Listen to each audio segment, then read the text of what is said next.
Welcome back. I'm Travis, Regenesis Permaculture Costa Rica, part 4 of our Pasture to Paradise webinar series.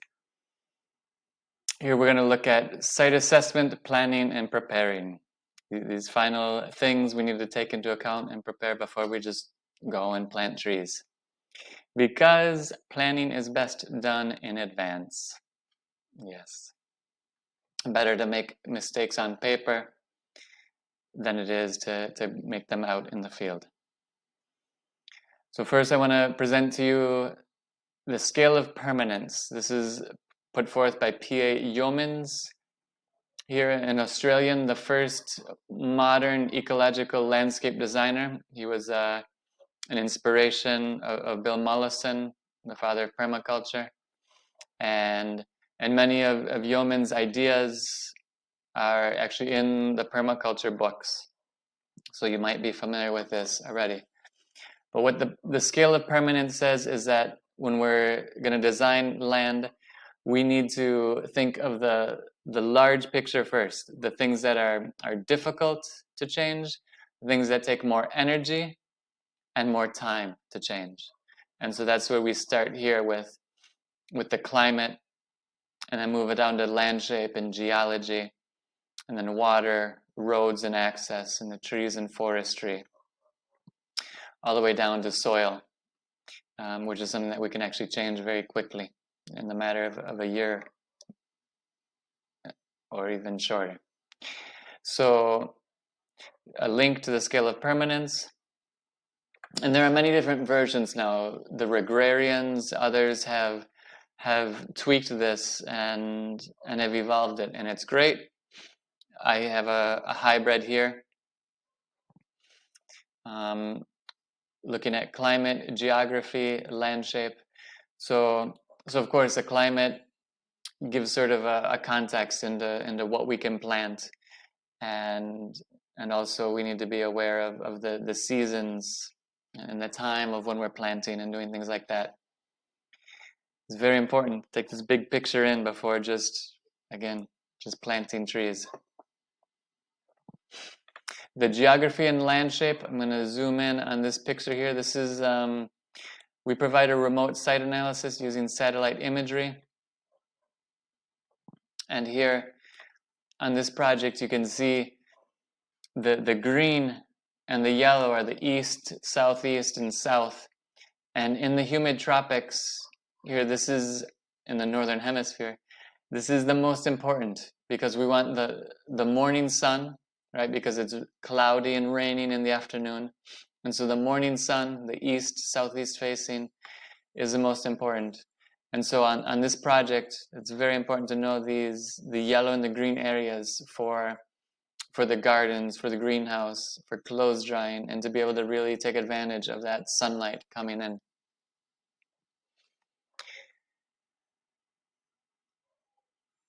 Then continuing down the scale of permanence, we next consider water and roads and access. And these we consider together because when we put in roads and access and trails, we want them to be in service to the water. So we want them to slow the water and to move the water in the direction that we want. If we want to take it out to the ridges or into a holding dam or a pond system.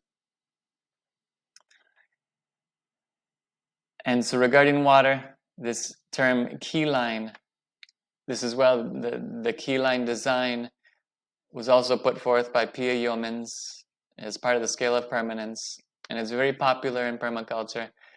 And it's important to understand the context and the details, the nuances of this design system. So we use it differently. If we're in dry, arid Australia, it tends to be more flat compared to the steep slopes of the tropical, rainy Costa Rica. So in the drier areas, for example, in Guanacaste here in Costa Rica, there's much more importance to slow the water, to hold the water. But in the steeper and wetter parts of Costa Rica, it can actually be dangerous, detrimental to the plants, but also can create landslides if we're holding the water too high. And so I'm going to scroll down to show, for example, the concept of the swale. The swale is one of the most one of the most popular permaculture techniques. And what a swale is basically a ditch on contour. So it's a ditch that's been dug with the purpose of retaining, holding the water, and allowing it to sink in and infiltrate into the soil and recharge the aquifer. So the water comes down, we dig this out, we create a mound to hold the water, and it's great. But it's important to do it on flatter land, like after the waters come down the slope, and as it begins to level out and flatten, that's a place we can consider doing swales, and especially if it's not, again, on top of a large steep land. So be careful with holding too much water on steep slopes. Continuing with the water and the access. So as I mentioned, we want to use the trails that we put in and the roads to hold and to move the water, or to slow and to move the water. In many cases, yes, in the heavy rainy season, we need to be able to get the excess water off of the land and get it either into an area that we can hold the water or get it into the streams where it can flow.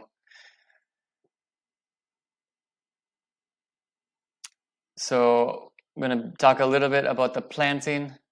And on steep slopes, we can plant our tree rows closer together, between 3 and 5 meters. And the reason we can do this is because of the slope. The trees are one on top of the other. And so they're not in so much competition, whereas if it's flat and they're together, they're in direct competition with the sunlight. If they're on the slopes, we have the elevation change that allows us to put them closer, in a sense, because they have the vertical difference between them. Another important detail, these slopes that we put in, or the trails that we put in, excuse me, we want to have them cut back into the hill so that it works as a channel for moving water, and it also becomes safer and requires less maintenance in the long term. If we have the slope cut back, it makes it easier for people to walk and maintain their footing without making extra mud.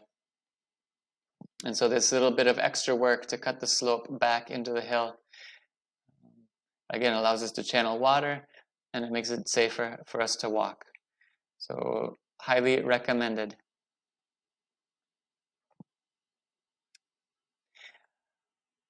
I mentioned 3 to 5 meters between rows on slopes for planting. That's great. In many cases, we want to skip a row for the first year to allow for enough grass, enough pasture to be able to create enough mulch and effectively mulch the tree row. And so if we're going to plant the trees at 4 meter rows, 4 meters between rows, then the first year we're going to leave 8 meters between the row. And that allows us in the second year to come back and plant another row in between these rows that we set up the first year.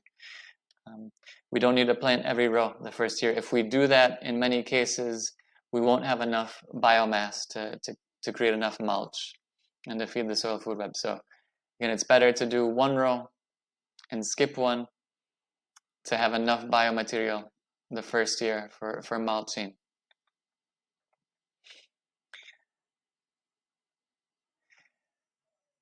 If your land is sloped and you're working on slopes a lot, I highly recommend looking at this sloping agricultural land technology known as SALT. And in this, there's one key point I want to mention here, and that's we need erosion barriers, which could be vetiver grass, it could be rocks if we have an abundance of rocks, it could be flamenhia or the Mexican sunflower, some other support species, or a combination of them. For every 1.5 or 2 meters of elevation change, we want to put in a barrier to slow the water, to retain the nutrients, and to help build mini terraces, help build biomass on the land. Here's another diagram of the sloping agricultural land technology. Here it says Gliricidia, that's the Madero Negro, or Madre de Cacao. Another great one is, of course, the ice cream bean, the Ingas. And in flatter areas, if you have the luxury to work on flat land, enjoy it, and consider placing the tree rows much further apart. On flat land, really we recommend a minimum of 8 meters between rows, and that's because we want to use the space in between for growing different things. There's a whole host of things we can grow between the cassava, turmeric, ginger, vanilla, black pepper, papaya, and bananas. This is something that in the long term, if we plant the tree rows closer together, 5-10 years in the future, like there's very little space, if any, for papaya or bananas to be growing in the system. And I feel it's really key for us, as they're both very big producers. So by leaving minimum 8 meters between the tree rows allows us to always have a space in between that we can grow the papaya and bananas and many other things.